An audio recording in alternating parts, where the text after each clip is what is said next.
Madame, Monsieur, bienvenue sur Expo TV. Chaque semaine sur votre télévision régionale, l'autre regard sur Expo 02. Et bien qu'il s'agisse d'une exposition nationale, elle n'exclut pas, et loin s'en faut, les autres pays. Le mondial sur l'Arte-Plage d'Yverdon est une véritable fenêtre sur l'ailleurs. Un quadrillage du globe par les saveurs, les senteurs et les sons. Un pari réussi puisque le mondial ne désemplit pas. Un reportage de Jost von Reding et Emmanuel Strom. Dans une exposition nationale focalisée sur la Suisse et pour cause, le pavillon du mondial apporte comme une note d'exotisme dans l'harmonie de l'Arte-Plage d'Yverdon. Véritable invitation au voyage, le pavillon a pour concepteur Martin Hess, un globe-trotteur qui est tombé dedans lorsqu'il était encore enfant. Sans interruption dans ce village de Engelberg, je voulais savoir qu'est-ce qu'il y a derrière ces montagnes. Alors je suis monté sur une montagne et j'ai regardé. Et j'ai remarqué, derrière une montagne qu'on a montée dessus avec toutes les peines qu'il faut, il y avait une autre montagne. Alors j'ai décidé de descendre la vallée de l'autre côté et de remonter une montagne. Jusqu'à ce qu'on découvre tout à coup, il y a la plaine du Pô, il y a, si on continue, il y a la mer Méditerranée. Alors ça m'a intéressé, qu'est-ce qu'il y a de l'autre côté? Alors je suis allé en Afrique. Et c'est comme ça, c'est un voyage sans interruption, au fond, depuis 53 ans, de découvrir. Au mondial, le maître des lieux propose un cocktail éclectique de concerts, de saveurs et d'objets en tout genre venus des quatre coins du globe. Ce sont donc essentiellement les sens des visiteurs qui sont visés avec ce concept du mondial pour appréhender et comprendre des cultures souvent bien différentes des nôtres. Essayer de provoquer ou de sensibiliser les visiteurs de l'exposition nationale avec des autres mondes que par la sensibilité. Ça veut dire par les objets, par les films, par la musique, par la nourriture. Ça veut dire, j'essaye avec ce concept de parler au sens et pas à la raison. Après la visite de groupes venus de Zanzibar, de Tasmanie puis du Vietnam, c'est au tour des pays d'Asie centrale, tels l'Ouzbékistan, le Tadjikistan et le Kazakhstan, de venir présenter un folklore riche et vivant aux multiples influences. Notre musique a des influences tadjiques, ouzbèques et aussi de l'Azerbaïdjan. Ce sont des musiques et des danses authentiques telles qu'on les pratique aujourd'hui chez nous, à l'occasion de fêtes religieuses comme le mariage par exemple. Une authenticité qui a ravi le public et qui, n'en doutant pas, sera également cultivée par les formations suivantes qui viendront de la Jamaïque et de l'Algérie pour se produire dès le 18 juin.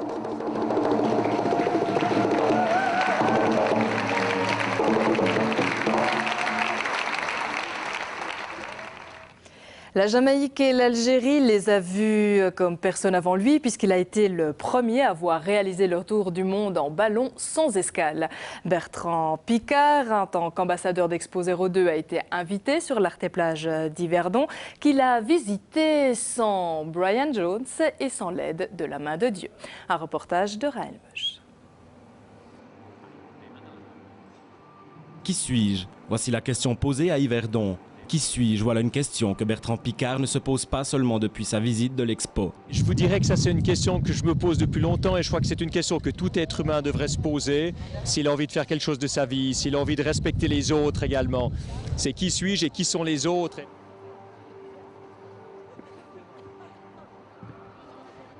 Le 20 mars 1999, Bertrand Piccard a été le premier homme à réaliser le tour de la planète en ballon, devenant ainsi une star mondiale. Étant psychiatre de profession, l'exposition Qui suis-je l'a particulièrement interpellé.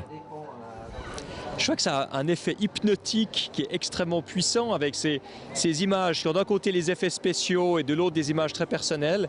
Cette musique et puis surtout ces questions qui viennent rythmer. Est-ce que vous aimez vraiment quelqu'un? D'où venez-vous? Qu'aimez-vous? Que faites-vous? Enfin, c'est des moments de profonde interrogation et je trouve, on pourrait même dire que sur le côté psychologique, c'est assez osé, c'est assez poussé. C'est en bonne compagnie que le Vaudois s'est ensuite rendu directement à la prochaine exposition, Signal Douleur.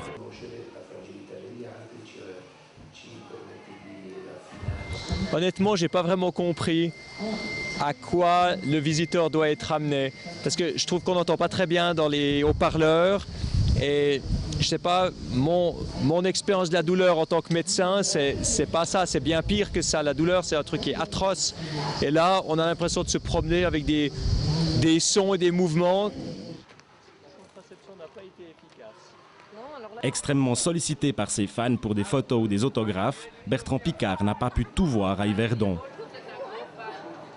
Regardez, je suis une lesbo et tout. Je vais passer pépère. Allez, au revoir. Avec un ballon libre. Mais il s'agit de sa première visite de cette Arte-Plage. Ce n'est sûrement pas la dernière. Bon, je trouve très intéressant, je trouve très créatif, très imaginatif. Et quand on compare avec d'autres expositions nationales ou internationales qui finalement montrent des parties du pays ou montrent l'industrie du pays, là je trouve que c'est intéressant parce que ça montre l'être humain avec ses différents aspects, qui il est, côté séduction, côté santé, côté douleur. Enfin, c'est très riche. En tout cas, je me réjouis de revenir en famille et de revoir tout ça en détail parce que là, c'était juste un premier survol. Bertrand Piccard reviendra sûrement à Yverdon pour se replonger dans des souvenirs de voyage en s'immergeant dans le fameux nuage Blur. Celui-ci est bien sûr composé d'eau, élément indispensable à toute vie sur notre planète, mais également élément indispensable au bar des Anges qui se cache dans ce nuage et où l'eau est déclinée sous tous ses goûts grâce à un passionné. Un reportage de Lionel Bourki. Le nuage Blur, l'attraction phare de l'Arte-Plage d'Yverdon, et peut-être même d'Expo 02 en général, recèle lui-même une particularité étonnante avec l'Angel Bar. En effet, il ne sert que de l'eau, et celle-ci est fournie en partie par José Barroca, un commerçant chaudefonnier spécialisé dans la vente d'eau de marque. Contacté par Expo 02 après une émission radio, il a renoncé à gérer lui-même le bar. Mais que cela ne tienne, participer à l'exposition nationale reste pour lui un privilège. Ah, c'est quelque chose de grandiose parce que bon, rien que le fait de pouvoir dire à nos enfants dans quelques années on a travaillé pour l'exposition nationale suisse, c'est quelque chose de remarquable. Et pour nous c'est un beau défi, c'est un super défi parce que ça permet de montrer aux gens que finalement l'eau a effectivement quelque chose d'intéressant à voir dans ce milieu où la bière, le vin, tout ce qui est boisson un peu autre que l'eau, se font des bagarres incroyables. Cela fait quelques mois que José Barroca et son épouse se sont lancés dans le commerce d'eau de marque à la Chaux-de-Fonds. Leur boutique est d'ailleurs la première du genre en Suisse. Bonjour monsieur. En goûtant l'une ou l'autre des 200 sortes d'eau que propose le magasin, on se rend vite compte que ce liquide a réellement un goût et qu'il change selon les sources. Qu'elles viennent de Suisse ou d'ailleurs dans le monde, les eaux proposées par le couple Barroca sont d'abord de qualité, mais ce n'est pas tout. Il y a une chose aussi auquel on a eu vraiment une passion particulière, c'est le design des bouteilles. Il y a vraiment des bouteilles qui ont vraiment des designs un peu particuliers. Et là, on est vraiment aussi tombé, on est tombé vraiment amoureux des bouteilles ensemble. José Barroca a tout de même quelques attentes vis-à-vis de l'exposition nationale. Avec ses eaux, il espère s'ouvrir de nouvelles portes en profitant des synergies créées par Expo 02 et le concept de l'Angel Bar. C'est pourquoi il va lancer prochainement, en collaboration avec un fondeur, chaudefonnier lui aussi, un coffret spécial contenant 2 eaux minérales suisses et une cloche Expo 02. Il travaille avec l'expo, il fournit l'expo. Moi, je suis aussi un fournisseur de l'expo. Pourquoi pas unir nos deux produits et de faire quelque chose d'original. Bon, l'expo, elle est suisse. La cloche, elle est suisse, faite par un artisan suisse. Les bouteilles d'eau qu'on met dedans, c'est 2 bouteilles d'eau suisses, faites par une société en Suisse.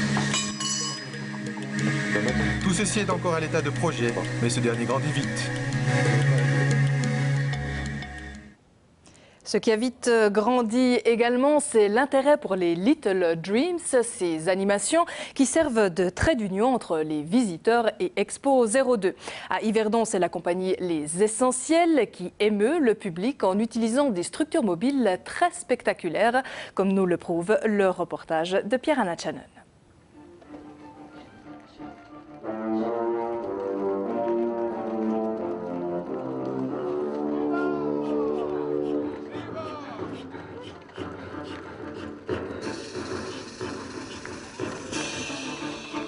Donc, Les Essentiels, c'est une compagnie qui est basée à Toulouse, en France, mais qui est composée en fait d'un mélange de comédiens qui viennent de divers pays, bon, principalement la France, mais également du Mali, du Japon, de l'Angleterre, voilà, on a même une Suisse avec nous.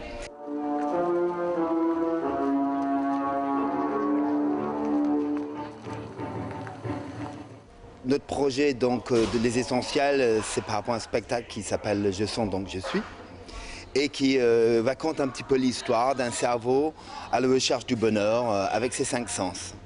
Donc pour ça, on a construit des machines, des grandes machines qui représentent les 5 sens d'une personnage qui est un petit peu étrange, mais qui va à la recherche de son bonheur. Donc le spectacle en elle-même, elle est composée d'un mélange entre du déambule et des parties fixes avec des chansons qui représentent des divers états, soit des sens ou du cerveau dans sa quête pour le bonheur.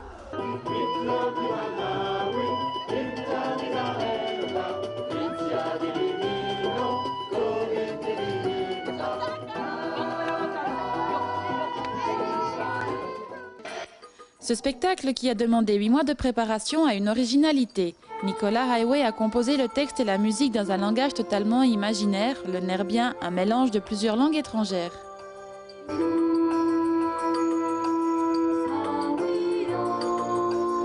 Alors le public réagit d'une façon assez extraordinaire parce que tantôt ils ont peur de cette machine parce qu'effectivement elle est démesurée, et ensuite de ça, mais souvent les enfants aussi veulent la toucher, veulent jouer avec, parce que c'est quand même une grosse marionnette, quoi. Voilà. C'est formidable, je trouve c'était vraiment bien. Moi je trouve ça très rigolo. Alors, vous êtes à la recherche du bonheur? Venez voir Les Essentiels à Yverdon et mettez vous aussi vos 5 sens en éveil.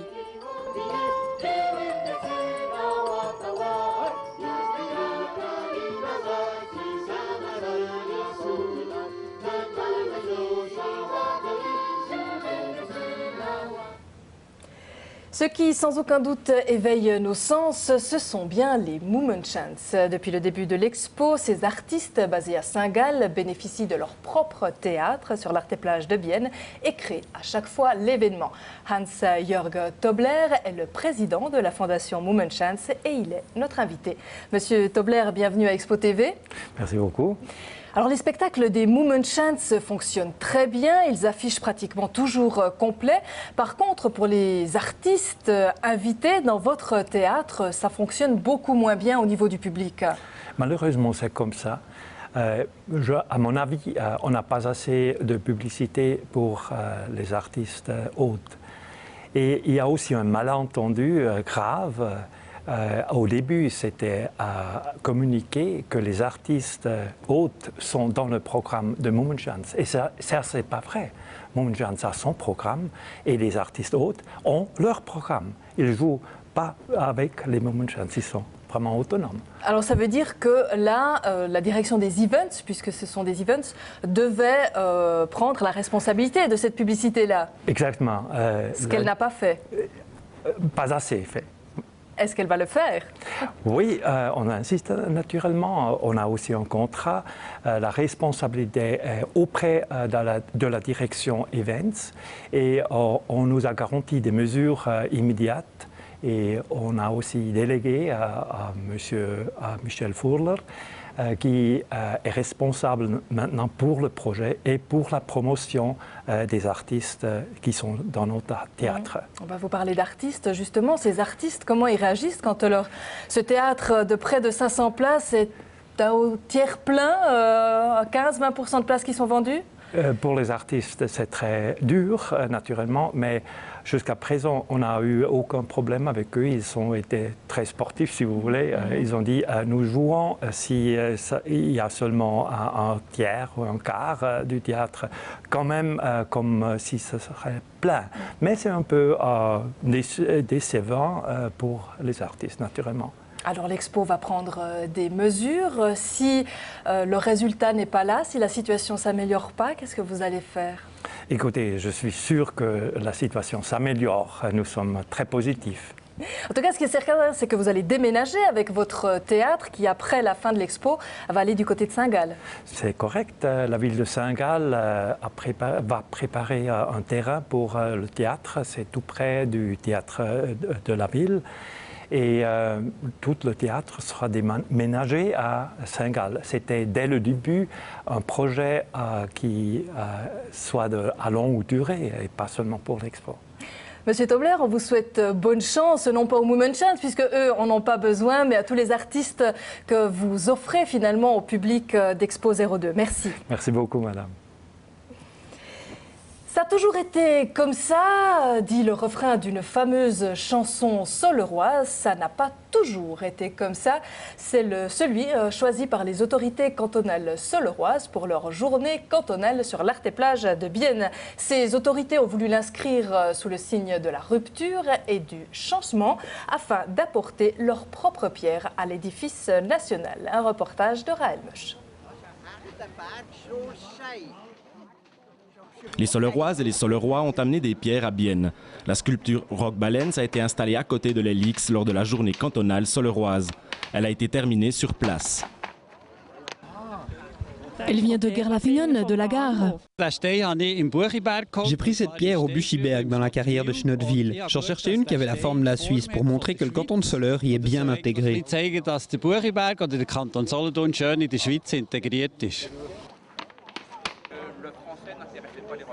Le but était de remplir la corbeille, mais elle ne l'est qu'à moitié. Même si ce n'est pas plein, c'est aussi ça, Soleure. Une Soleroise pense différemment. On devrait tout de même réussir à remplir une telle corbeille avec des cailloux.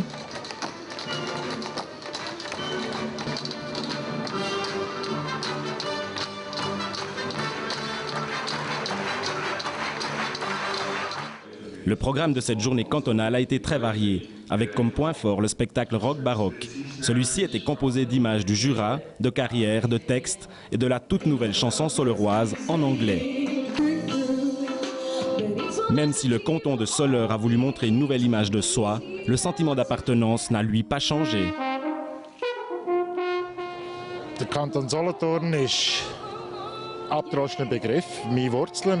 canton de Soleure, c'est évident, ce sont mes racines, ma patrie. J'y ai grandi, j'y ai suivi mes écoles. J'y suis revenu après mes études et je ne peux pas m'imaginer vivre ailleurs.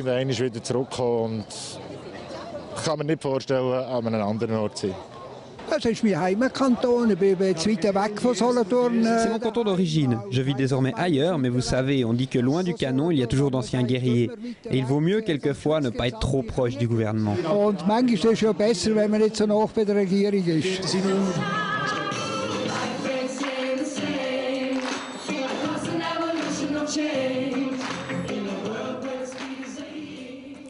Après le chant des Solerois, voici celui plus secret et plus mystérieux des papillons. Le papillorama de Neuchâtel, célèbre dans toute la région des Trois-Lacs, plonge le visiteur dans un univers fait de bruissements d'ailes, de poussière d'étoiles et de chaleur tropicale. Visite guidée avec Lionel Bourki. Le papillorama, le jardin suisse des papillons amarins, est situé à quelques hectomètres du parking Expo 02 de Neuchâtel.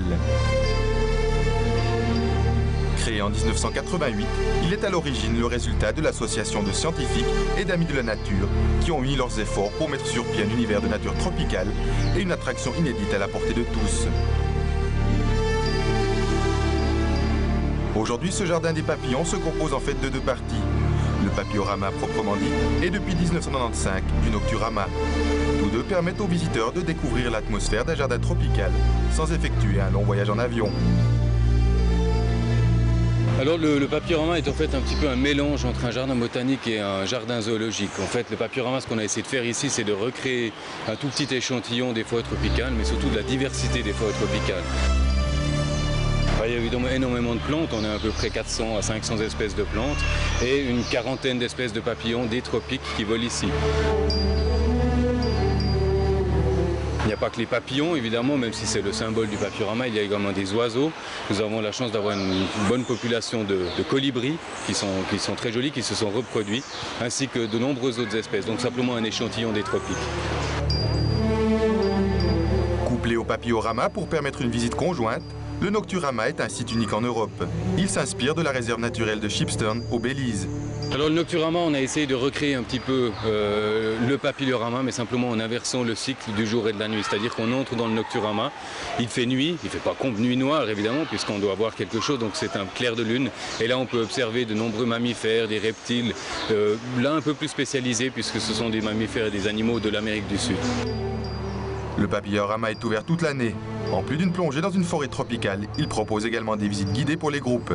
Elles sont d'ailleurs gratuites pour les classes de Suisse. Leur durée est d'environ 1h15 et elles sont animées par des biologistes.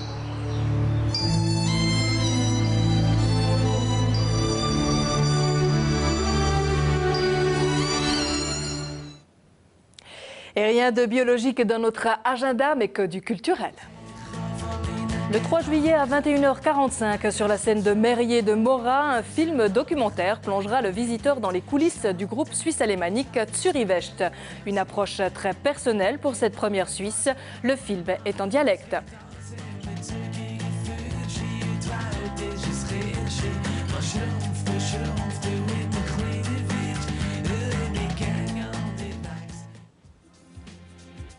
À Neuchâtel, le Centre d'art a invité l'artiste tessinois Felice Varini qui profite de réitérer une de ses œuvres géométriques sur architecture urbaine. Les commerçants de la place ont quant à eux dispersé sur les murs de la cité plus de 150 libellules décorées par les enfants des écoles.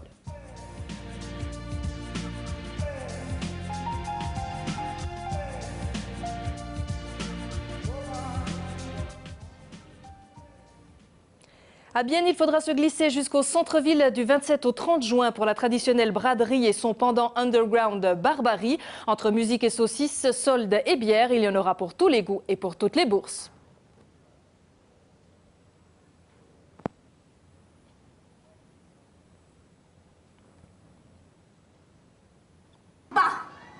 Mais je me fais tous les À Yverdon, l'humour francophone est toujours à l'honneur avec le spectacle Essorage où deux femmes en mal de séduction cherchent l'homme de leur vie. C'est du 24 au 27 juin et du 1 au 5 juillet sur la scène des collines dans l'après-midi. Si t'arrives pas, rien de tel qu'une bonne cuite. Et là, oh non mais j'y crois pas, mais ça, t'as l'intention de garder ça sur toi. Moi je peux pas tout faire non plus. Hein.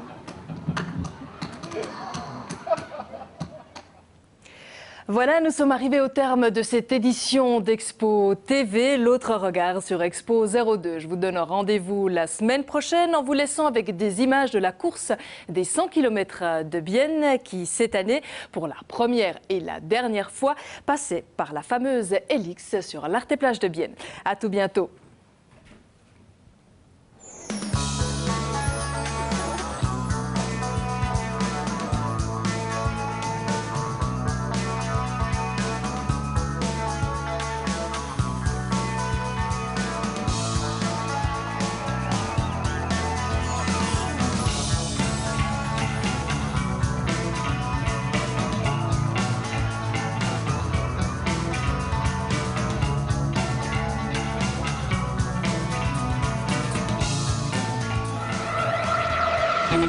Thank you.